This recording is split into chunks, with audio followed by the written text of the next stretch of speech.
ಕರ್ತನಲ್ಲಿ ಪ್ರೀತಿಯುಳ್ಳಂತಹ ದೇವಜನರೇ ಮತ್ತು ವೀಕ್ಷಕರೇ, ನಿಮ್ಮೆಲ್ಲರನ್ನು ಕೂಡ ಯೇಸುವಿನ ಹೆಸರಲ್ಲಿ ನಾನು ವಂದಿಸ್ತೇನೆ. ನಾವು ಆತ್ಮಿಕ ಬೆಳವಣಿಗೆ ಎಂಬಂತೆ ಕಾರ್ಯಕ್ರಮದ ಮೂಲಕವಾಗಿ ನಿಮ್ಮನ್ನು ಭೇಟಿ ಮಾಡೋದಲ್ಲಿ ತುಂಬ ಸಂತೋಷವುಳ್ಳವರಾಗಿದ್ದೇವೆ.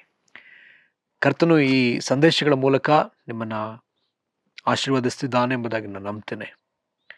ಮತ್ತು ಆತ್ಮಿಕ ಬೆಳವಣಿಗೆಗೆ ಇರ್ತಕ್ಕಂತಹ ತಡೆಗಳನ್ನ ನಾವು ಗುರುತಿಸಿಕೊಳ್ಳುವಂತೆ ಇದು ನಿಮಗೆ ಉಪಯೋಗವಾಗಿದೆ ಎಂಬುದಾಗಿ ಸಹ ನಾನು ನಂಬ್ತೇನೆ. ಸೊ ಹಾಗಿರುವುದಾದರೆ ದಯವಿಟ್ಟು ನೀವು ಇದನ್ನು ನೋಡುವಾಗ ಕೆಳಗೆ ಬರ್ತಕ್ಕಂಥ ಈ ಒಂದು ಕಾಂಟ್ಯಾಕ್ಟ್ ನಂಬರ್ಗೆ ನಿಮ್ಮ ಸಾಕ್ಷಿಗಳನ್ನ ದಯವಿಟ್ಟು ತಿಳಿಸ್ರಿ. ನೀವು ಪ್ರಾರ್ಥನೆ ಕೋರಿಕೆಗಳಿದ್ರೆ ದಯವಿಟ್ಟು ತಿಳಿಸ್ರಿ. ಇದು ನಮಗೊಂದು ಒಂದು ಪ್ರೋತ್ಸಾಹವಾಗಿರ್ತದೆ. ಸರಿ, ವಿಶೇಷವಾಗಿ ಈ ದಿವಸದ ವಿಚಾರಕ್ಕೆ ನಾವು ಹೋಗೋಣ. ಆತ್ಮಿಕ ಬೆಳವಣಿಗೆಗಿರ್ತಕ್ಕಂತಹ ತಡೆಗಳು. ಕಳೆದ ವಾರದಲ್ಲಿಯೂ ಸಹ ಆತ್ಮಿಕ ಬೆಳವಣಿಗೆಯಲ್ಲಿರ್ತಕ್ಕಂತಹ ತಡೆ ಕುರಿತಾಗಿ ನಾವು ಧ್ಯಾನಿಸ್ತಾ ಬಂದಿದ್ದೇವೆ. ಕಳೆದ ವಾರದಲ್ಲಿ ನಮ್ಮ ಆತ್ಮಿಕ ಬೆಳವಣಿಗೆಗಿರ್ತಕ್ಕಂಥ ಮುಖ್ಯವಾದ ಒಂದು ತಡೆ ಅದಾವುದಂದ್ರೆ ಅನವಶ್ಯಕವಾಗಿ ಮಾತನಾಡುವ ಮಾತುಗಳು. ನಮ್ಮ ಮಾತೇ ನಮ್ಮ ಆತ್ಮಿಕ ಬೆಳವಣಿಗೆಯನ್ನು ತಡೆಯುವಂಥದ್ದಾಗಿದೆ. ನಾವು ಆತ್ಮಿಕವಾಗಿ ಬೆಳೆದಿದ್ದೇವೋ ಇಲ್ಲವೋ ಎಂಬುವಂಥದ್ದು ನಮ್ಮ ಬಾಯಿಂದ ರುಜುವಾತಾಗ್ತದೆ. ಒಬ್ಬ ಸೇವಕರು ಹೇಳೋದನ್ನು ನಾನು ಕೇಳಿದ್ದೇನೆ. ಒಬ್ಬ ವ್ಯಕ್ತಿ ಅಭಿಷೇಕಿಸಲ್ಪಟ್ಟಿದ್ದಾನೆ, ಒಬ್ಬ ವ್ಯಕ್ತಿ ಪವಿತ್ರಾತ್ಮನಿಂದ ತುಂಬಲ್ಪಟ್ಟಿದ್ದಾನೆ ಅನ್ನುವಂಥದ್ದನ್ನು ಗುರುತಿಸಿಕೊಳ್ಳುವುದೇ ಯಾವುದರಿಂದ ಅಂತ ಹೇಳಿದ್ರೆ ಆತನ ಬಾಯಿಂದಲೇ. ಆತ ಅಧಿಕವಾಗಿ ಮಾತನಾಡುವುದಾದರೆ ಆತನು ಇನ್ನೂ ಕೂಡ ಪವಿತ್ರಾತ್ಮನಿಂದ ಪರಿಪೂರ್ಣವಾಗಿ ತುಂಬಲ್ಪಡಲಿಲ್ಲ, ಆತನು ಪವಿತ್ರಾತ್ಮನ ತೋಟಿಲಿಲ್ಲ ಎಂಬುದಾಗಿ ಗೊತ್ತಾಗ್ತದಂತೆ.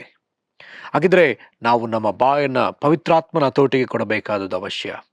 ಅಪೊಸ್ತಲರ ದಿವಸಗಳಲ್ಲಾದಂತೆ ನಮ್ಮ ನಾಲಿಗೆಗಳು ಶುದ್ಧೀಕರಿಸಲ್ಪಡಬೇಕಾದದ್ದು ಅವಶ್ಯ. ನಾವು ದೇವರು ಹೇಳುವ ಮಾತುಗಳನ್ನೇ ಮಾತನಾಡುವುದು ಅವಶ್ಯ. ಮುಂದುವರೆದು ಈ ದಿವಸದ ಧ್ಯಾನಕ್ಕೆ ನಾವು ಹೋಗೋಣ. ಈ ದಿನ ಮತ್ತೊಂದು ವನ್ನು ನಾನು ಪರಿಚಯ ಮಾಡಲಿಕ್ಕಿದ್ದೇನೆ. ಮತ್ತೊಂದು ಆತ್ಮಿಕ ಬೆಳವಣಿಗೆಗಿರ್ತಕ್ಕಂಥ ಮತ್ತೊಂದು ಯಾವುದಂತ ಹೇಳಿದ್ರೆ ನಮ್ಮಲ್ಲಿ ಆಗಾಗ ಕಾಣಿಸ್ತಕ್ಕಂತಹ ಅಪನಂಬಿಗಸ್ತಿಕೆಯೇ ನಮ್ಮಲ್ಲಿರ್ತಕ್ಕಂತಹ ಆತ್ಮಿಕ ಬೆಳವಣಿಗೆಗೆ ತಡೆಯಾಗಿದೆ. ನಾವು ದೇವರ ಮುಂದೆ ಅನೇಕ ವಿಚಾರಗಳಲ್ಲಿ ಪ್ರಮಾಣ ಮಾಡ್ತೇವೆ, ಒಪ್ಪಿಕೊಳ್ತೇವೆ, ಸಮರ್ಪಣೆ ಮಾಡ್ಕೊಳ್ತೇವೆ, ಪ್ರತಿಷ್ಠೆ ಪಡಿಸ್ಕೊಳ್ತೇವೆ. ಆದರೆ ಕಾಲಕ್ರಮೇಣದಲ್ಲಿ ನಾವು ಆತನೊಂದಿಗೆ ಒಪ್ಪಿಕೊಂಡ ವಿಷಯದಲ್ಲಿ ಸರಿಯಾದ ರೀತಿಯಲ್ಲಿ ನಡ್ಕೊಳ್ಳದೆ ನಾವು ಆ ಪ್ರತಿಷ್ಠೆಯನ್ನು ಮರೆತು ನಾವು ಆತನೊಂದಿಗೆ ಮಾಡಿಕೊಂಡಂತಹ ಒಡಂಬಡಿಕೆಯನ್ನ ಅಥವಾ ಒಪ್ಪಂದಗಳನ್ನ, ಆತನೊಂದಿಗೆ ಮಾಡಿಕೊಂಡಂತಹ ಅರಿಕೆಗಳನ್ನ, ಪ್ರತಿಷ್ಠೆಯನ್ನ ನಾವು ಮುರಿದು ಅಪನಂಬಿಗಸ್ತರಂತೆ ದೇವರ ಮುಂದೆ ಕಾಣಿಸಿಕೊಳ್ತೇವೆ. ಹೌದು, ದೇವರು ಪ್ರಾರಂಭದಲ್ಲಿ ನಂಬಿಕೆ ಇಲ್ಲದ ಜನಗಳಿಗಾಗಿ, ಪಾಪಿಗಳಿಗಾಗಿ, ದ್ರೋಹಿಗಳಿಗಾಗಿ ಬಂದರು. ಆದರೆ ದೇವರು ತಿರುಗಿ ಬರುವಾಗ ನಂಬಿಗಸ್ತ ಆಳಿಗಾಗಿ ಆತ ಬರ್ತಿದ್ದಾನೆ. ಅದಕ್ಕಾಗಿ ನಾವು ನಂಬಿಗಸ್ತಿಕೆಯನ್ನು ಕಾದುಕೊಳ್ಳಬೇಕಾದದ್ದು ಅವಶ್ಯಕವಾಗಿದೆ ಪ್ರಿಯರೇ. ನಾವು ಮುಂದುವರೆದು ಧ್ಯಾನಿಸ್ಲಿಕ್ಕಿರ್ತಕ್ಕಂತಹ ಈ ವಿಷಯವನ್ನ ನಾವಿನ್ನೂ ಸ್ವಲ್ಪ ಆಳವಾಗಿ ನಾವು ಧ್ಯಾನಿಸ್ತಾ ಹೋಗೋಣ. ನಾವು ಯಾಕೆ ನಂಬಿಗಸ್ತರಾಗಿರಬೇಕು? ನಮ್ಮ ಅಪನಂಬಿಗಸ್ತಿಕೆ ಯಾಕೆ ನಮ್ಮ ಆತ್ಮಿಕ ಬೆಳವಣಿಗೆಗೆ ಉಪಯೋಗವಾಗುವುದಿಲ್ಲ ಅಂತ ನೋಡೋದಾದ್ರೆ, ಮೊದಲನೇದಾಗಿ ನಮ್ಮ ದೇವರು ಆತನು ನಂಬಿಗಸ್ತನಾದ ದೇವರಾಗಿದ್ದಾನೆ. ದೇವರು ಮೋಶೆಗೆ ತನ್ನನ್ನು ತೋರ್ಪಡಿಸಿಕೊಳ್ಳುವಾಗ ಆತನು ನಂಬಿಗಸ್ತನೆಂದು ತೋರ್ಪಡಿಸಿಕೊಂಡಿದ್ದಾನೆ. ತನ್ನ ಮಹಿಮೆಯಲ್ಲಿ, ಆತನ ಸರ್ವೋತ್ತಮತ್ವದಲ್ಲಿ, ಆತನ ಗುಣ ಸ್ವಭಾವಗಳಲ್ಲಿ ಒಂದು ಗುಣ ಸ್ವಭಾವ, ಆತನು ನಂಬಿಗಸ್ತನಾದ ದೇವರು. ಅದನ್ನ ನಾವು ಅನೇಕ ವಾಕ್ಯಗಳು ನಾವು ನೋಡ್ತೇವೆ. ವಿಮೋಚನೆ ಕಾಂಡ 34ನೇ ಅಧ್ಯಾಯದ 6ನೇ ವಚನದಲ್ಲಿ ನಾವು ನೋಡ್ತೇವೆ, ಆತನು ನಂಬಿಕೆ ಉಳ್ಳವನು. 1 ಯೋಹಾನ 1:9 ನಾವು ನೋಡ್ತೇವೆ, ಆತನು ನಂಬಿಗಸ್ತನು ನೀತಿವಂತನೂ ಆಗಿರುವುದರಿಂದ ಎಂಬುದಾಗಿ. ಹೀಗೆ ಅನೇಕ ವಾಕ್ಯಗಳು ನಮಗೆ ಹೀಗೆ ತೋರ್ಪಡಿಸ್ತದೆ, ಆತನು ನಂಬಿಗಸ್ತನು. ಆತನು ಎಂದಿಗೂ ನಮ್ಮನ್ನು ಮರೆಯಲಿಲ್ಲ. ಪ್ರತಿ ದಿವಸವೂ ಆತನು ನಂಬಿಗಸ್ತನಾಗಿರುವುದರಿಂದಲೇ ಆತನು ನಮಗೆ ಬೇಕಾದಂತಹ ಗಾಳಿಯನ್ನು, ಬೆಳಕನ್ನು, ಬೇಕಾದ ಆಹಾರವನ್ನು ಎಲ್ಲವನ್ನೂ ಒದಗಿಸುವ ಕರ್ತನಾಗಿದ್ದಾನೆ. ಸಕಲವನ್ನೂ ಕೂಡ ಸುಗಮವಾದ ರೀತಿಯಲ್ಲಿ ನಡೆಸಿಕೊಂಡು ಹೋಗತಕ್ಕಂಥ ದೇವರು. ತಾಯಿ ಮರೆತರು ನಾನು ಮರೆಯನೆಂಬುದಾಗಿ ಹೇಳಿದ ದೇವರು. ನಾನಿನ್ನ ಎಂದಿಗೂ ಕೈ ಬಿಡುವುದಿಲ್ಲ, ನಾನಿನ್ನ ತೊರೆಯುವುದಿಲ್ಲ ಎಂಬುದಾಗಿ ಹೇಳಿದ ದೇವರು. ಆತನು ನಂಬಿಗಸ್ತನಾಗಿದ್ದಾನೆ. ಲೋಕದಲ್ಲಿ ನಂಬಿಗಸ್ತರಿದ್ದಾರೋ ಎಂಬುದಾಗಿ ಹುಡುಕುವಂತ ಸಂದರ್ಭದಲ್ಲಿರುವಾಗ, ಸಹೋದರಿಯೇ ಸಹೋದರನೇ, ದೇವರು ನಿನ್ನ ಜೀವಿತದಲ್ಲಿ ನಂಬಿಗಸ್ತನಾಗಿದ್ದಾನೆ. ನೀನು ಆತನನ್ನು ಸ್ವೀಕರಿಸಿಕೊಳ್ಳಲೇಬೇಕು. ಈ ಲೋಕದಲ್ಲಿ ನಂಬಿಗಸ್ತಿಕೆ ಇದೆಯೋ ಎಂಬುದಾಗಿ ನೋಡುವಂತ ಸಂದರ್ಭದಲ್ಲಿ ಈ ಲೋಕದಲ್ಲಿ ನಂಬಿಗಸ್ತಿಕೆ ಇಲ್ಲದೆ ಇರತಕ್ಕಂತಹ ಒಂದು ಪರಿಸ್ಥಿತಿ, ಹಾಗೆ ಕುಟುಂಬಗಳಲ್ಲಿ ನಂಬಿಗಸ್ತಿಕೆ ಇಲ್ಲದ ಪರಿಸ್ಥಿತಿ. ಕ್ರೈಸ್ತರ ಕುಟುಂಬಗಳಲ್ಲಿ ನಾವು ನೋಡುವಾಗ ಕ್ರೈಸ್ತರ ಕುಟುಂಬಗಳಲ್ಲಿ ಕ್ರೈಸ್ತ ದೇವಜನರೆಲ್ಲರೂ ಕೂಡ ಸಭೆಗೆ ಸೇರಿ ಬರುವಾಗ ದೇವರ ಮುಂದೆ ಅನೇಕ ಆರಿಕೆಗಳನ್ನ ಮಾಡ್ತೇವೆ. ದೇಶಕ್ಕಾಗಿ ಪ್ರಾರ್ಥಿಸ್ತೇನೆ, ಒಡಕಿನಲ್ಲಿ ನಿಂತು ಪ್ರಾರ್ಥಿಸ್ತೇನೆ, ಮತ್ತೆ ವಚನಗಳನ್ನ ಕೇಳುವಾಗ ನಾವು ವಿಧೇಯರಾಗ್ತೇವೆ ಎಂಬುದಾಗಿ ಒಪ್ಕೊಳ್ತೇವೆ. ನಾವೆಲ್ಲರೂ ಕೂಡ ದೇವರೇ ನಮ್ಮನ್ನು ಕ್ಷಮಿಸಪ್ಪ, ಇವತ್ತಿಂದ ಬದಲಾಗ್ತೀನಿ ಅಂತ ಹೇಳ್ತೇವೆ. ಆದರೆ ಎಷ್ಟೋ ಬಾರಿ ನಾವು ಪ್ರಮಾಣವನ್ನು ತಪ್ಪಿದ್ದೇವೆ. ಎಷ್ಟೋ ಬಾರಿ ನಾವು ದೇವರ ಮುಂದೆ ಅಪನಂಬಿಗಸ್ತರಂತೆ ಕಾಣಿಸಿಕೊಂಡಿದ್ದೇವೆ. ಮತ್ತು ದೇವರು ಕೊಟ್ಟಂತ ಎಲ್ಲ ವರಗಳನ್ನ, ತಲಾಂತುಗಳನ್ನ ನಾವು ಸರಿಯಾಗಿ ಉಪಯೋಗಿಸದೆ ನಾವು ಅಪನಂಬಿಗಸ್ತರಂತೆ ದೇವರ ಮುಂದೆ ಇದ್ದೇವೆ. ದೇವರು ನಮ್ಮೊಬ್ಬೊಬ್ಬರನ್ನು ತನ್ನ ಮನೆ ವಾರ್ತೆಯವರೆಂಬುದಾಗಿ ಕರೆದಿದ್ದಾನೆ. ಯಾರೆಲ್ಲ ಕ್ರಿಸ್ತನ ಕುರಿತಾದಂಥ ಸುವಾರ್ತೆಯನ್ನು ಕೇಳಿಸಿಕೊಂಡಿದ್ದೇವೋ ನಾವೊಬ್ಬೊಬ್ಬರೂ ಕೂಡ ಜವಾಬ್ದಾರರಾಗಿದ್ದೇವೆ. 1 ಯೋಹಾನ 3:16 ಈ ರೀತಿಯಲ್ಲಿ ಹೇಳ್ತದೆ, ನಾವು ಅಂಗುಳ್ಳವರಾಗಿದ್ದೇವೆ. ಕ್ರಿಸ್ತನು ನಮ್ಮನ್ನು ಪ್ರೀತಿಸಿದಂತೆಯೇ ನಾವು ಕೂಡ ನಮ್ಮ ಸಹೋದರರಿಗೋಸ್ಕರ ಪ್ರಾಣ ಕೊಡುವ ಅಂಗುಳ್ಳವರಾಗಿದ್ದೇವೆ. We are in obligation. ನಾವು ಋಣ ಉಳ್ಳವರು, ನಾವು ಪ್ರೀತಿ ತೋರಿಸಲೇಬೇಕಾಗಿರುವ ಅಂಗುಳ್ಳವರು, ನಾವು ಸುವಾರ್ತೆಯನ್ನು ಹೇಳಬೇಕಾದಂತ ಅಂಗುಳ್ಳವರು. ಹಾಗಾದ್ರಿಂದ ಪ್ರಿಯರೇ, ನಾವು ಅಪನಂಬಿಗಸ್ತರಂತೆ ನಡೆದುಕೊಳ್ಳುವುದಾದ್ರೆ, ನಾವು ಈ ಕ್ಷೇತ್ರದಲ್ಲಿ ಅಪನಂಬಿಗಸ್ತರಂತೆ ನಡೆದುಕೊಳ್ಳುವುದಾದ್ರೆ ನಾವು ಈಗಲೇ ನಮ್ಮನ್ನ ದೇವರ ಮುಂದೆ ಸರಿಪಡಿಸಿಕೊಳ್ಳಬೇಕಾದದ್ದು ಅವಶ್ಯ. ಇಲ್ಲದಿದ್ರೆ ನಾವು ಆತ್ಮಿಕವಾಗಿ ಬೆಳೆಯುವುದಕ್ಕೆ ಇದು ಕಷ್ಟಕರವಾಗಿದೆ. ಆತ್ಮಿಕವಾದ ಬೆಳವಣಿಗೆ ಅಂತ ಹೇಳಿದ್ರೆ ನಾನು ಅರ್ಥ ಮಾಡಿಕೊಂಡಂತೆ, ನನ್ನ ಒಂದು ಅಭಿಪ್ರಾಯ, ನಾವು ಕ್ರಿಸ್ತನಂತೆ ಮಾರ್ಪಡುವುದೇ, ಕ್ರಿಸ್ತನ ಹೇಗಿದ್ದಾನೋ ಹಾಗೆಯೇ ಆತನ ಸಾರೂಪ್ಯವುಳ್ಳವರಾಗಿ ಮಾರ್ಪಡುವುದೇ, ಆತನ ಹೋಲಿಕೆಗೆ ಸರಿಯಾಗಿ ನಾವು ಮಾರ್ಪಡುವುದೇ ಆತ್ಮಿಕ ಬೆಳವಣಿಗೆ ಎಂಬುದಾಗಿ ನಾನು ನಂಬ್ತೇನೆ. ಈ ಬೆಳವಣಿಗೆ ಕಡೆ ಹೋಗ್ಬೇಕಲ್ಲ, ನಾವು ಆತನಂತೆಯೇ ಆಗ್ಬೇಕಲ್ಲ, ನಾವು ಒಬ್ಬೊಬ್ರು ಕೂಡ ಆತನಂತೆ ನಾವು ಆಗ್ಬೇಕು. ಹಾಗಿರೋದ್ರಿಂದಾಗಿ ಆತ ನಂಬಿಗಸ್ತನಾಗಿರೋದ್ರಿಂದ ನಾವು ನಂಬಿಗಸ್ತರಾಗಬೇಕಾಗಿದೆ. ಬೈಬಲ್ ವಾಕ್ಯದಲ್ಲಿ ನಾವು ನೋಡುವಂತೆ ಆತನು ನಿರ್ದೋಷಿ ಆಗಿರೋದ್ರಿಂದ ನೀವು ನಿರ್ದೋಷಿಗಳಾಗಿರಿ ಎಂಬುದಾಗಿ ವಾಕ್ಯ ಹೇಳ್ತದೆ. ಆತನು ಪರಿಶುದ್ಧನಾಗಿರೋದ್ರಿಂದ ನೀವು ಪರಿಶುದ್ಧರಾಗಿರಿ ಎಂಬುದಾಗಿ ಬರೆಯಲ್ಪಟ್ಟದೆ. ಹಾಗಿದ್ರೆ ಆತನು ನಂಬಿಗಸ್ತನಾಗಿರೋದ್ರಿಂದ ನಾವು ನಂಬಿಗಸ್ತರಾಗಿರಬೇಕೆಂದು ಸತ್ಯವೇದ ಹೇಳ್ತದೆ, ನಂಬಿಗಸ್ತರಾಗಿರಬೇಕೆಂದು ಬರೆದದೆ. ನಾವು ನೋಡ್ತೇವೆ ಮೋಶೆಯ ಜೀವಿತದಲ್ಲಿ ಅರಣ್ಯಕಾಂಡ 12ನೇ ಅಧ್ಯಾಯದ 7ನೇ ವಚನ ಹೀಗೆ ಹೇಳ್ತದೆ, ನನ್ನ ಸೇವಕನಾದ ಮೋಶೆ ಅಂತವನಲ್ಲ, ಅವನು ನನ್ನ ಮನೆಯಲ್ಲೆಲ್ಲ ನಂಬಿಗಸ್ತನಾಗಿದ್ದಾನೆ. ಮೋಶೆ ದೇವರ ಮನೆಯಲ್ಲೆಲ್ಲ ನಂಬಿಗಸ್ತನು. ಹಾಗಿದ್ರೆ ಈಗ ತಾನೇ ನಾನು ಹೇಳಿದಾಗೆ ನಾವು ಆತನ ಮನೆ ವಾರ್ತೆಯವರಾಗಿರೋದ್ರಿಂದ ನಾವು ಕೂಡ ನಮ್ಮ ದೇವರು ಕೊಟ್ಟಿರ್ತಕ್ಕಂತಹ ಒಂದು ಮನೆ, ಅಂದ್ರೆ ದೇವರ ಮನೆ, ದೇವರ ರಾಜ್ಯದ ವಿಚಾರದಲ್ಲಿ ನಾವು ನಂಬಿಗಸ್ತರಂತೆ ಕಾಣಲ್ಪಡಬೇಕಲ್ಲ. ಆತನು ನಮಗೆ ಕೊಟ್ಟಂತಹ ಕಾರ್ಯದಲ್ಲಿ, ಆತನು ನಮಗೆ ಕೊಟ್ಟಂತಹ ಸೇವೆಯಲ್ಲಿ ನಾವು ನಂಬಿಗಸ್ತರಂತೆ ಆತನಿಗೆ ಕಾಣಿಸಿಕೊಳ್ಳಬೇಕಲ್ಲ. ನಮಗೆ ಕೊಟ್ಟಂತ ತಲಾಂತಿನ ವಿಷಯದಲ್ಲಿ ನಾವು ನಂಬಿಗಸ್ತರಂತೆ ಕಾಣಿಸುವುದು ಅಗತ್ಯವಾಗಿದೆಯಲ್ಲ.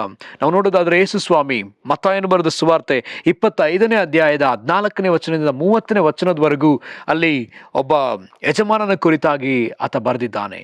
ಆ ಯಜಮಾನನು ತನ್ನ ಸೇವಕರಿಗೆ ಕೆಲವು ತಲಾಂತುಗಳನ್ನ ಕೊಟ್ಟು ದೂರ ದೇಶಕ್ಕೆ ಹೋಗ್ತಾನೆ. ಅದೇ ಹೋದ ನಂತರ ಆತ ಅನೇಕ ದಿನಗಳ ನಂತರ ತಿರುಗಿ ಬರ್ತಾನೆ. ಬಂದಾಗ ಆತನು ತಲಾಂತುಗಳನ್ನ ಕೊಟ್ಟಂತಹ ಸೇವಕರನ್ನ ಬರಮಾಡಿ ಅವರ ಹತ್ರ ಆತನು ಕೊಟ್ಟದನ್ನ ವಸೂಲು ಮಾಡುವಂಥದ್ದನ್ನ ನಾವು ನೋಡ್ತೇವೆ, ಲೆಕ್ಕ ಕೇಳುವಂಥದ್ದನ್ನ ನಾವು ನೋಡ್ತೇವೆ. 5 ಕೊಟ್ಟವನು 5 ಸಂಪಾದಿಸಿದ್ದಾನೆ, 2 ಕೊಟ್ಟವನು 4 ಸಂಪಾದಿಸಿದ್ದಾನೆ, 1 ಕೊಟ್ಟವನು ಆತ ಹಾಗೆ ಬಚ್ಚಿಟ್ಟಿದ್ದಾನೆ. ಬಚ್ಚಿಟ್ಟ ನಂತರ ಆತ ಹೇಳ್ತಾನೆ, ಸ್ವಾಮಿ ನೀನು ಬಿತ್ತದಿರುವುದರಲ್ಲಿ ಕೊಯ್ಯುವವನು ಎಂಬುದಾಗಿ ನೆನೆಸ್ತೆ, ನೀನು ಕಠಿಣ ಮನುಷ್ಯನು. ಅದಕ್ಕೆ ಸ್ವಾಮಿ ಅಲ್ಲಿ ಯಜಮಾನನ್ ಹೇಳ್ತಾನೆ, ನನ್ನನ್ನ ಬಿತ್ತದಿರುವುದರಲ್ಲಿ ಕೊಯ್ಯುವಂತ ಮನುಷ್ಯನು ಎಂಬುದಾಗಿ ನೆನೆಸಿದೆಯೋ, ಇದನ್ನು ನೀನು ಸಾಹುಕಾರಲ್ಲಿ ಹಾಕಬೇಕಾಗಿತ್ತು, ಬಡ್ಡಿಗೆ ಹಾಕಬೇಕಿತ್ತು, ಅವರು ನನ್ನ ಸಂದುತ್ತಿತ್ತು ಎಂಬುದಾಗಿ. ಹಾಗಿದ್ರೆ ಇಂಥವನನ್ನ, ಈ ತಲಾಂತನ ಉಪಯೋಗಿಸದೆ ಅದನ್ನು ಹೆಚ್ಚು ಮಾಡದೆ ಇದ್ದವನನ್ನ ಅಲ್ಲಿ ವಚನ ಹೀಗೆ ಹೇಳ್ತದೆ, 29ನೇ ವಚನ, ಇದ್ದವರಿಗೆ ಕೊಡಲ್ಪಡುವುದು ಅವರಿಗೆ ಮತ್ತು ಹೆಚ್ಚಾಗುವುದು, ಇದ್ದವನ ಕಡೆಯಿಂದ ಇಲ್ಲದವನ ಕಡೆಯಿಂದ ಇದ್ದದ್ದು ತೆಗೆಯಲ್ಪಡುವುದು, ಮತ್ತು ಕೆಲಸಕ್ಕೆ ಬಾರದ ಈ ಆಳನ್ನು ಹೊರಕ್ಕೆ ಕತ್ತಲೆಗೆ ಹಾಕಿಬಿಡಿರಿ ಎಂದು ಹೇಳಿದನು. ಅಲ್ಲಿ ಗೋಳಾಟವು ಕಟಕಟನೆ ಹಲ್ಲು ಕಡಿಯೋಡುವು ಇರುವವು ಎಂಬುದಾಗಿ. ಹಾಗಿದ್ರೆ ನಾವು ನಮಗೆ ಕೊಟ್ಟಂತಹ ತಲಾಂತುಗಳನ್ನ, ನಮಗೆ ದೇವರು ಕೊಟ್ಟಂತಹ ಜವಾಬ್ದಾರಿಗಳನ್ನ, ನಮಗೆ ದೇವರು ಕೊಟ್ಟಂತಹ ಅಭಿಷೇಕವನ್ನ ನಾವು ಉಪಯೋಗಿಸಿದ ಹೊರತು ನಾವು ಕೂಡ ಒಂದು ದಿವಸ ಕರ್ತನ ನ್ಯಾಯಾಸನದ ಮುಂದೆ ನಿಂತಾಗ, ಆತನ ಮುಂದೆ ನಿಂತಾಗ, ಆತ ನಮ್ಮನ್ನ ಲೆಕ್ಕ ಕೇಳುವಾಗ ನಾವು ಉತ್ತರ ಕೊಡಲೇಬೇಕಾಗಿದೆ. 2 ಕೊರಿಂಥ 5ನೇ ಅಧ್ಯಾಯ 9-10 ವಚನ ಹೇಳ್ತದೆ, ನಮ್ಮ ಶರೀರದಲ್ಲಿ ಈ ಶರೀರವೆಂಬ ಗುಡಾರದಲ್ಲಿ ನಾವಿದ್ದರೂ ಸರಿಯೇ, ಈ ಮನೆಯನ್ನ, ಈ ಗುಡಾರವನ್ನು ನಾವು ಬಿಟ್ಟು ಹೋದರೂ ಸರಿಯೇ ಆತನಿಗೆ ಮೆಚ್ಚುಗೆಯಾಗಿ ನಾವು ಜೀವಿಸಬೇಕಾಗಿದೆ. ಯಾಕಂದ್ರೆ ಎಲ್ಲರೂ ಕೂಡ ನಾವು ಆತನ ಮುಂದೆ ನಮ್ಮ ಶರೀರದಲ್ಲಿ ಮಾಡುವ ಒಳ್ಳೆಯದಕ್ಕಾಗಲಿ ಕೆಟ್ಟದಕ್ಕಾಗಲಿ ಆತನ ಮುಂದೆ ನಾವು ಯಥಾಸ್ಥಿತಿಯಲ್ಲಿ ನಿಂತುಕೊಳ್ಳಲೇಬೇಕೆಂಬುದಾಗಿ ಬರೆಯಲ್ಪಟ್ಟದೆ. ನಮ್ಮೆಲ್ಲರ ಬಳಿಯಲ್ಲಿ ಆತ ಲೆಕ್ಕ ಕೇಳುವ ಆತನಾಗಿದ್ದಾನೆ. ಹಾಗಿದ್ದ ಮೇಲೆ ಪ್ರಿಯರೇ, ಈ ವಚನಗಳ ಪ್ರಕಾರದಲ್ಲಿ ನಾವು ನೋಡುವಾಗ ಆತನು ಲೆಕ್ಕ ಕೇಳುವ ಆತನಾಗಿದ್ದಾನೆ. ಆತನ ಈ ಲೋಕದಲ್ಲೇ ಹೇಳಿದ್ದಾನೆ, ಲೆಕ್ಕ ಕೇಳ್ತಾನೆ. ಹಾಗಿದ್ರೆ ನಾವು ನಂಬಿಗಸ್ತರಾಗಿ ನಡ್ಕೊಳ್ಳಬೇಕಾದದ್ದು ಅವಶ್ಯಕವಲ್ಲವಾ? ದೇವರು ನಮಗೆ ಕೊಟ್ಟಂತ ಎಲ್ಲಾ ವಿಷಯಗಳಲ್ಲಿ ನಾವು ನಂಬಿಗಸ್ತರಾಗಿರಬೇಕಲ್ಲ. ಲೂಕನ ಬರೆದ ಸುವಾರ್ತೆ 15ನೇ ಅಧ್ಯಾಯದಲ್ಲಿ ತಪ್ಪಿ ಹೋದ ಮಗ, ಕಳೆದು ಹೋದ ಮಗ ತಂದೆಯಿಂದ ಎಲ್ಲವನ್ನೂ ಕೂಡ ತೆಗೆದುಕೊಂಡು ಶೇಖರಣೆ ಮಾಡಿಕೊಂಡು ಕೂಡಿಸಿಕೊಂಡು ಗಂಟು ಮಾಡಿ ದೂರ ದೇಶಕ್ಕೆ ಹೋಗಿ ತನಗಿಷ್ಟ ಬಂದ ರೀತಿಯಲ್ಲಿ ಅದನ್ನು ಉಪಯೋಗಿಸಿದ್ದಾನೆ. ಅದನ್ನು ಸೂರೆ ಮಾಡಿಬಿಟ್ಟಿದ್ದಾನೆ. ಅದನ್ನು ಸೂಳೆಯರಿಗೆ ಅದನ್ನು ಉಪಯೋಗಿಸಿದ್ದಾನೆ. ತನಗಿಷ್ಟ ಬಂದಾಗ ಉಪಯೋಗಿಸಿದ್ದಾನೆ. ಅದೆಲ್ಲವನ್ನ ಕಳಕೊಂಡ ಮೇಲೆ ಆ ದೇಶಕ್ಕೆ ಬರ ಬಂದದೆ. ಹಾಗಿದ್ರೆ ಇಲ್ಲಿ ಅರ್ಥ ಮಾಡ್ಕೊಳ್ಳಬೇಕಾದ ವಿಷಯ, ಈ ಕಿರಿಮಗನಂತೆ ನಮಗೆ ದೇವರು ಕೊಟ್ಟ ಎಲ್ಲಾ ಆಶೀರ್ವಾದಗಳನ್ನು ತಂದೆಯು ತನ್ನ ಬದುಕನ್ನ ಮಾರಿಕೊಟ್ಟನು. ಹಾಗೆಯೇ ಪರಲೋಕ ತಂದೆಯು ತನ್ನ ಬದುಕಾದ ಯೇಸು ಕ್ರಿಸ್ತನ ಶಿಲುಬೆಯಲ್ಲಿ ನಮಗಾಗಿ ಆತನು ಕ್ರಯ ಸಲ್ಲಿಸಿದ್ದಾನೆ. ಆತನು ನಮಗಾಗಿ ಕ್ರಯ ಸಲ್ಲಿಸಿದ್ದಾನೆ. ಆತನನ್ನ ಕ್ರಯ ಸಲ್ಲಿಸಿ ನಮ್ಮನ್ನು ಕೊಂಡುಕೊಂಡಿದ್ದಾನೆ, ನಮಗೆ ಆಶೀರ್ವಾದವನ್ನು ಕೊಟ್ಟಿದ್ದಾನೆ. ಕಳೆದ ವಾರದಲ್ಲಿ ನಾವು ನೋಡಿದ್ವಿ, ಆತ ನಮಗೆ ಕೊಟ್ಟಂತ ಎಲ್ಲ ವಿಚಾರಗಳನ್ನ ನಾವು ನೋಡಿದ್ದೇವೆ. ಶಿಲುಬೆಯಿಂದ ಸಿಕ್ಕಿದ ಎಲ್ಲಾ ಒಂದು ಆಶೀರ್ವಾದಗಳನ್ನ, ಲಾಭಗಳನ್ನ ನಾವು ಪಡ್ಕೊಂಡಿದ್ದೇವೆ. ಇಷ್ಟೆಲ್ಲಾ ಲಾಭಗಳನ್ನ ಪಡ್ಕೊಂಡು ನಾವು ನಮಗಾಗಿಯೂ ಅದನ್ನು ಉಪಯೋಗಿಸ್ತಾ ಇದ್ದೇವೋ ಅಥವಾ ನಾವು ಇತರರಿಗಾಗಿ ಉಪಯೋಗಿಸ್ತಾ ಇದ್ದೇವೋ? ನಾವು ಎಚ್ಚರಿಕೆಯನ್ನು ವಹಿಸಬೇಕಾದದ್ದು ಅವಶ್ಯ. ಯಾಕಂತ ಹೇಳಿದ್ರೆ ಆತ ಲೆಕ್ಕ ಕೇಳುವ ಆತನಾಗಿದ್ದಾನೆ. ನನಗೆ ಕೊಟ್ಟ ರಕ್ಷಣೆಯ ವಿಷಯದಲ್ಲಿ ಆತ ಲೆಕ್ಕ ಕೇಳ್ತಾನೆ. ನಮಗೆ ಕೊಟ್ಟಂತಹ ನೀತಿವಂತಿಕೆ ವಿಷಯದಲ್ಲಿ ಆತ ಲೆಕ್ಕ ಕೇಳ್ತಾನೆ. ಆತ ನಮಗೆ ಕೊಟ್ಟಂತಹ ಆ ಒಂದು ಆರೋಗ್ಯದ ವಿಷಯದಲ್ಲಿ ನಮಗೆ ಲೆಕ್ಕ ಕೇಳ್ತಾನೆ. ನಾವು ಸಾಯಬೇಕಾದ ಪರಿಸ್ಥಿತಿಯಲ್ಲಿ ICUನಲ್ಲಿ ಅಥವಾ ಆ ಒಂದು NICUನಲ್ಲಿ ನಾವು ಇದ್ದಾಗ ನಾವು ದೇವರ ಬಳಿಯಲ್ಲಿ ಪ್ರಾರ್ಥಿಸಿದ್ವಿ. ದೇವರು ಆ ಒಂದು ಜೀವವನ್ನು ನಮಗೆ ಕೊಟ್ಟನಲ್ಲ. ನಾವು ಕೊರತಲಿದ್ದಾಗ ಆತ ನಮ್ಮ ಕೊರತೆಗಳನ್ನ ಸಂಧಿಸಿದ್ನಲ್ಲ. ನಾವು ಹೋರಾಟದಲ್ಲಿದ್ದಾಗ ಆತ ನಮಗೆ ಸಮಾಧಾನವನ್ನ ಕೊಟ್ಟನಲ್ಲ. ಸಾಯ್ಬೇಕಾದ ಪರಿಸ್ಥಿತಿ, ಆತ್ಮಹತ್ಯೆ ಮಾಡ್ಕೊಳಕ್ ಹೋಗ್ತಿದ್ದ ನನ್ನನ್ನ ಆತ ಬಂದು ನೀನ್ ಸಾಯ್ಬೇಡ ಎಂಬುದಾಗಿ ಹೇಳಿ ಆತನ ತನ್ನ ಸೇವೆಗಾಗಿ ಕರೆದನಲ್ಲ. ಈಗ ನಾವು ನಮಗಾಗಿ ಜೀವಿಸುವವರಲ್ಲ, ನಾವು ನಂಬಿಗಸ್ತರಾಗಿ ಆತನ ಮನೆ ಕೆಲಸದವರಾಗಿದ್ದೇವೆ, ಆತನ ಮನೆ ವಾರ್ತೆಯವರಾಗಿದ್ದೇವೆ. ಆತನ ಮನೆಯಲ್ಲಿ ನಾವು ನಂಬಿಗಸ್ತರಾಗಿ ಕರೆಯಲ್ಪಡುವುದು ಅವಶ್ಯಕವಾಗಿದೆ. ಪ್ರಿಯರೇ, ನಾವು ಆತನ ವಿಷಯದಲ್ಲಿ ನಂಬಿಗಸ್ತರೆಂದು ಕರೆಯಬೇಕಾದದ್ದು ಅವಶ್ಯಕವಾಗಿದೆ, ಅವಶ್ಯಕ. ಯಾಕಂದ್ರೆ ಆತನ ಮುಂದೆ ಹೋದಾಗ, ಈಗ ಆತನ ನಮ್ಮ ಮುಂದೆ ಇಲ್ಲ, ಈ ದಿವಸ ದೇವರು ನಮ್ಮ ಮುಂದೆ ಇಲ್ಲ, ಆದರೆ ಒಂದು ದಿವಸ ಬರ್ತದೆ ಆತನ ಮುಂದೆ ನಾವು ನಿಲ್ಲಲೇಬೇಕಾದ ಪರಿಸ್ಥಿತಿ ಬರ್ತದೆ. ಅದನ್ನು ನಾವು ವಾಕ್ಯದಲ್ಲಿ ನೋಡೋದಾದ್ರೆ ಲೂಕನು ಬರೆದ ಸುವಾರ್ತೆ 21ನೇ ಅಧ್ಯಾಯದ 36ನೇ ವಚನ ಹೀಗೆ ಹೇಳ್ತದೆ. ಅದನ್ನು ನಾವು ತೆಗೆದುಕೊಳ್ಳೋಣ. ಲೂಕನು ಬರೆದ ಸುವಾರ್ತೆ 21ನೇ ಅಧ್ಯಾಯದ 36ನೆಯ ವಚನ ಅಲ್ಲಿಗೆ ಹೇಳ್ತದೆ, ಆದರೆ ಬರುವುದಕ್ಕಿರುವ ಇವೆಲ್ಲವುಗಳಿಂದ ತಪ್ಪಿಸಿಕೊಳ್ಳುವುದಕ್ಕೂ ಮನುಷ್ಯ ಕುಮಾರನ ಮುಂದೆ ನಿಂತುಕೊಳ್ಳುವುದಕ್ಕೂ ನೀವು ಪೂರ್ಣ ಶಕ್ತರಾಗುವಂತೆ ಎಲ್ಲ ಕಾಲದಲ್ಲಿಯೂ ದೇವರಿಗೆ ವಿಜ್ಞಾಪನೆ ಮಾಡಿಕೊಳ್ಳುತ್ತಾ ಎಚ್ಚರವಾಗಿರಿ ಅಂದನು. ಯೇಸುಸ್ವಾಮಿ ಹೇಳ್ತಿದ್ದಾರೆ, ಮನುಷ್ಯ ಕುಮಾರನ ಮುಂದೆ ನಿಂತುಕೊಳ್ಳುವುದಕ್ಕೆ ನಮಗೆ ಧೈರ್ಯ ಬೇಕಾಗಿದೆ. ನಿಂತುಕೊಳ್ಳುವುದಕ್ಕೆ ನಾವು ಧೈರ್ಯವುಳ್ಳವರಾಗಿರ್ಬೇಕು. ಆತನ ಮುಂದೆ ನಿಂತ್ಕೊಳ್ಬೇಕಾಗಿದೆಯಲ್ಲ. ಆತನ ಮುಂದೆ ನಿಂತ್ಕೊಳ್ಬೇಕಂದ್ರೆ ಆತನು ನಮಗೆ ಈ ಲೋಕದಲ್ಲಿ ಕೊಟ್ಟ ಎಲ್ಲ ಕಾರ್ಯಗಳನ್ನ ನಾವು ಮುಗಿಸುವುದಾದ್ರೆ ಮಾತ್ರವೇ ಆತನ ಮುಂದೆ ನಿಲ್ಲುವುದಕ್ಕೆ ನಮಗೆ ಧೈರ್ಯ ಉಂಟು. ಆತ ನಮಗೆ ಕೊಟ್ಟಂತಹ ಕಾರ್ಯಗಳನ್ನ ನಾವು ನೆರವೇರಿಸಲೇಬೇಕು. ಇಲ್ಲದಿದ್ದರೆ ಆತನ ಮುಂದೆ ನಿಲ್ಲುವುದಕ್ಕೆ ನಮಗೆ ಸಾಧ್ಯ ಇಲ್ಲ. ಆತನ ಮುಂದೆ ನಿಂತು ಧೈರ್ಯದಿಂದ ನಿಂತು ಮಾತಾಡ್ಲಿಕ್ಕೆ ಸಾಧ್ಯವೇ ಇಲ್ಲ. ಆತನ ಮುಂದೆ ಹತ್ತಿರಕ್ಕೂ ಹೋಗ್ಲಿಕ್ಕೆ ನಮಗೆ ಸಾಧ್ಯವೇ ಇಲ್ಲ. ಹಾಗಿದ್ರೆ ಪ್ರಿಯರೇ, ಈ ದಿವಸವೇ ನಾವು ಪ್ರಯಾಸ ಪಡಬೇಕಾಗಿದೆ. ಈ ದಿವಸವೇ ನಾವೊಂದು ನಿರ್ಧಾರ ಮಾಡಬೇಕಾಗಿದೆ. ಇಲ್ಲ, ನಾನು ಇಲ್ಲಿಂದಲೇ ಬದಲಾಗ್ತೇನೆ, ಇಲ್ಲಿಂದ ನಾನು ನನ್ನ ಸಮರ್ಪಣೆಯನ್ನು, ನನ್ನ ಪ್ರತಿಷ್ಠೆಯನ್ನು ಸರಿಪಡಿಸ್ಕೊಳ್ತೇನೆ ಅಂತ ಸರಿಪಡಿಸ್ಕೊಳ್ಳಬೇಕಾದದ್ದು ಅವಶ್ಯಕವಾಗಿದೆ. ಯಾಕಂದ್ರೆ ಬೈಬಲ್ನ ಉದ್ದಕ್ಕೂ ನಾವು ತಿರುಗಿ ನೋಡ್ತಕ್ಕಂಥ ಒಂದು ವಿಚಾರ, ಅಪೋಸ್ತಲರ ದಿವಸಗಳಲ್ಲಿ ಅಪೋಸ್ತಲರಿಗೆ ಈ ರೀತಿಯಾಗಿ ಹೇಳಲ್ಪಡ್ತದೆ. ಅಪೋಸ್ತಲರೇ ನೀವು, ಎಲ್ಲರಿಗೂ ಕೂಡ ಅಲ್ಲಿ ಹೇಳಲ್ಪಡ್ತಕ್ಕಂಥ ಒಂದು ವಿಷಯ, ಅಪೋಸ್ತಲ ಕೃತ್ಯಗಳು 4ನೇ ಅಧ್ಯಾಯ 18ನೇ ವಚನದಿಂದ 20ನೇ ವಚನದವರೆಗೆ ಈಗ ಬರೆಯಲ್ಪಟ್ಟದೆ. ಅವರನ್ನ ಕರೆಯಿಸಿರಿ, ಆ ಯೇಸುವಿನ ಹೆಸರನ್ನು ಎತ್ತಿ ಹೇಗೂ ಮಾತಾಡಬಾರದು, ಉಪದೇಶ ಮಾಡಲೂಬಾರದು ಎಂದು ಅವರಿಗೆ ಖಂಡಿತವಾಗಿ ಅಪ್ಪಣೆ ಕೊಟ್ಟರು. ಅದಕ್ಕೆ ಪೇತ್ರ ಯೋಹಾನರು ಅವರಿಗೆ, ದೇವರ ಮಾತನ್ನು ಕೇಳುವುದಕ್ಕಿಂತಲೂ ನಿಮ್ಮ ಮಾತನ್ನು ಕೇಳುವುದು ದೇವರ ಮುಂದೆ ನ್ಯಾಯವೋ ಏನು? ನೀವೇ ತೀರ್ಪು ಮಾಡಿಕೊಳ್ಳಿರಿ.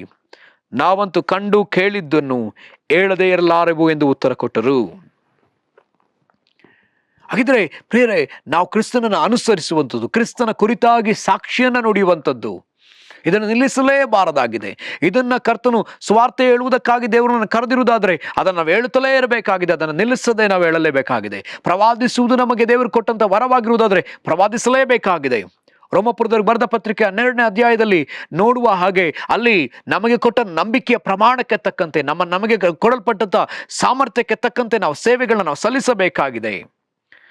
ನಾವು ದಾನ ಮಾಡುವವರು, ನಾವು ಪ್ರವಾದಿಸುವವರಾದರೆ ಪ್ರವಾದಿಸುವುದನ್ನು, ನಾವು ರೋಗವಾಸಿಗಳನ್ನ ಮಾಡುವುದಾದರೆ ರೋಗವಾಸಿಯನ್ನು, ನಾವು ಹಿರಿತನವನ್ನು ನಡೆಸುವುದಾದರೆ ಹಿರಿತನವನ್ನು, ನಾವು ಮಾಡಬೇಕಾದ ಕಾರ್ಯಗಳನ್ನ ನಾವು ಮಾಡ್ತಾ ಹೋಗ್ಬೇಕಾಗಿದೆ. ಅದನ್ನು ನಿಲ್ಲಿಸಬಾರದು. ನಮ್ಮ ಸೇವೆಯಲ್ಲಿ ನಾವು ಅಲಕ್ಷ್ಯ ಮನೋಭಾವನೆ ತೋರಿಸಬಾರದು ಎಂಬುದಾಗಿ ವಾಕ್ಯ ಹೇಳ್ತದೆ.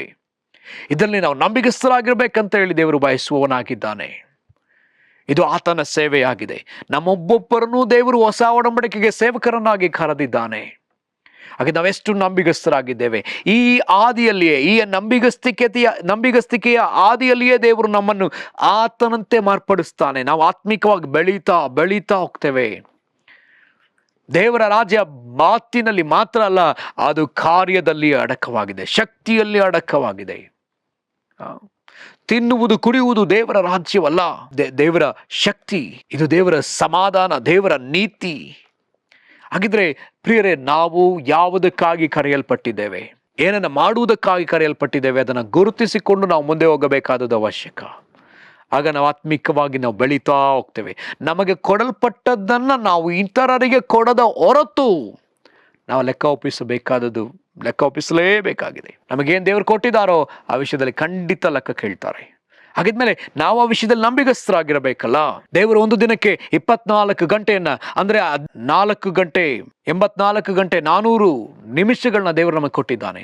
ಎಷ್ಟು ನಿಮಿಷವನ್ನ ನಾವು ಕರ್ತನಿಗಾಗಿ ನಾವು ಸಲ್ಲಿಸ್ತಾ ಇದ್ದೇವೆ? ಆ 24 ತಾಸುಗಳನ್ನ ಕರ್ತನಿಗಾಗಿ ನಾವು ಹೇಗೆ ಉಪಯೋಗಿಸ್ತಾ ಇದ್ದೇವೆ? ಇದೆಲ್ಲವೂ ಕೂಡ ದೇವರು ನಮಗೆ ಕೊಟ್ಟಿರ್ತಕ್ಕಂಥ ವರವೇ.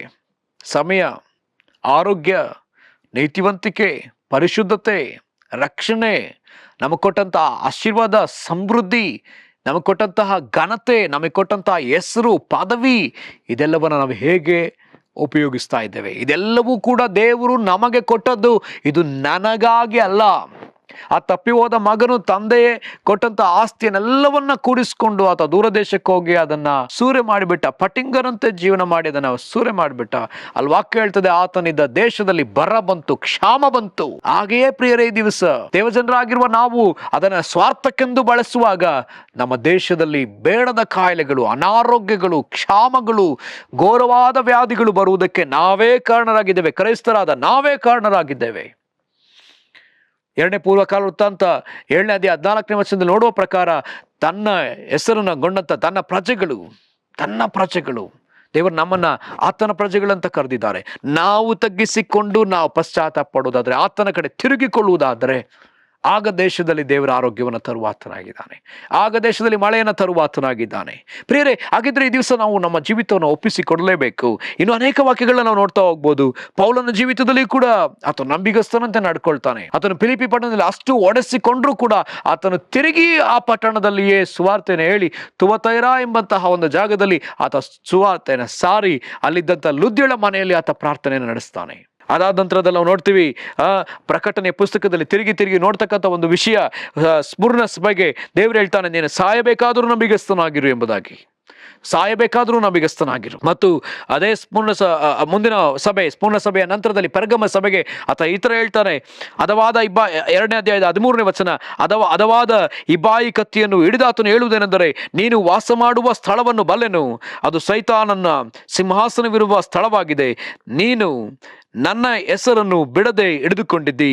ನೀನು ಇರುವ ಸೈತಾನನ ನಿವಾಸದಲ್ಲಿ ನನಗೆ ನಂಬಿಗಸ್ತನು ಸಾಕ್ಷಿಯೂ ಆದ ಅಂತಿಪನು ಕೊಲ್ಲಲ್ಪಟ್ಟ ದಿನಗಳಲ್ಲಿಯಾದರೂ ನನ್ನಲ್ಲಿರುವ ನಂಬಿಕೆಯನ್ನು ನೀನು ಮರೆ ಮಾಡಲಿಲ್ಲ.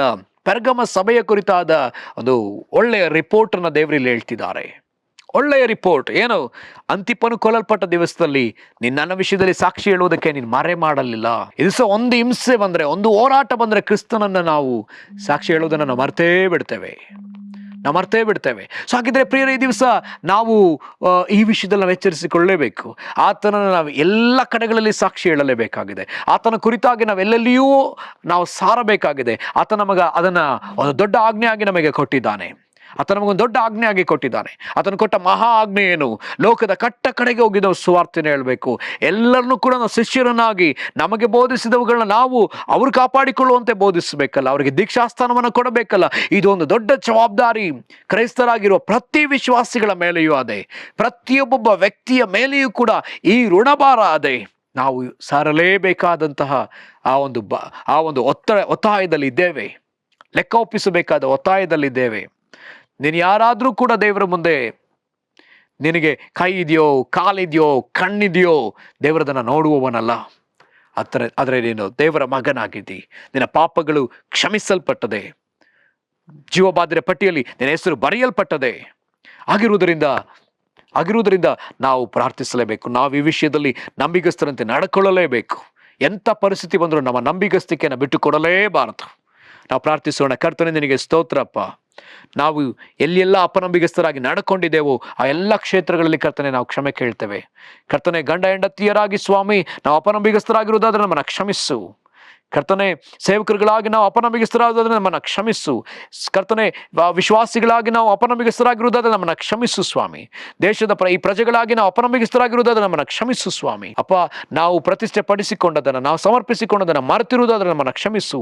ನಮ್ಮನ್ನು ಪ್ರಮಾಣಗಳನ್ನು ನಾವು ತಪ್ಪಿರುವುದಾದ್ರೆ ನಮ್ಮನ್ನು ಕ್ಷಮಿಸು ಸ್ವಾಮಿ. ಕರ್ತನೆ, ನಿನಗೆ ಸ್ತೋತ್ರ. ರಕ್ತ ನಮ್ಮ ತೊಳೆದು ಶುದ್ಧೀಕರಿಸು. ಕರ್ತ, ನಮ್ಮನ್ನು ತಿರುಗಿ ಮರುಸ್ಥಾಪಿಸು. ನಾವು ನಂಬಿಗಸ್ತರಾಗಿ ನಂಬಿಗಸ್ತ ಒಳ್ಳೆಯ ಆಳುದಿನ ಸೌಭಾಗ್ಯದಲ್ಲಿ ಸೇರು ಎಂಬುದಾಗಿ ಹೇಳುವಂತ ಆ ಪ್ರತಿಷ್ಠೆಗೆ ನಾವು ಒಳಗಾಗಬೇಕು ಸ್ವಾಮಿ. ಕರ್ತನೆ, ಆ ಮಾತಿಗೆ ನಾವು ಒಳಗಾಗಬೇಕು ಸ್ವಾಮಿ. ತಲಾಂತುಗಳನ್ನ ಕೊಟ್ಟಂತ ಆ ಆಳುಗಳು ಕರ್ತನೆ ಹೊಂದಿಕೊಂಡಂತ ಒಂದು ದೊಡ್ಡ ಗೌರವ. ಕರ್ತನೆ, ಬಲ ನಂಬಿಗಸ್ತ ಒಳ್ಳೆಯ ಆಳು, ನಮಗೂ ಆ ಮಾತು ಬೇಕಪ್ಪ. ಪರಲೋಕದಲ್ಲಿ ಬಂದಾಗ ನಿನ್ನ ಬಾಯಿಂದ ಮಾತು ನಮಗೆ ಬೇಕಪ್ಪ. ಕರ್ತನೆ, ಅದಕ್ಕಾಗಿ ನಾವು ಪ್ರಾರ್ಥಿಸ್ತೇವೆ. ನಮ್ಮನ್ನ ಆ ರೀತಿಯಲ್ಲಿ ನಡೆಸು. ನಮ್ಮನ್ನೇ ಒಪ್ಪಿಸಿಕೊಡ್ತೇವೆ. ಯೇಸುವಿನ ಹೆಸರಲ್ಲಿ ಪ್ರಾರ್ಥಿಸ್ತೇವೆ ತಂದೆ, ಆಮೆನ್. ಕರ್ತನೆ ನಿಮ್ಮೆಲ್ಲರನ್ನೂ ಆಶೀರ್ವಾದ ಮಾಡಲಿ. Praise the lord.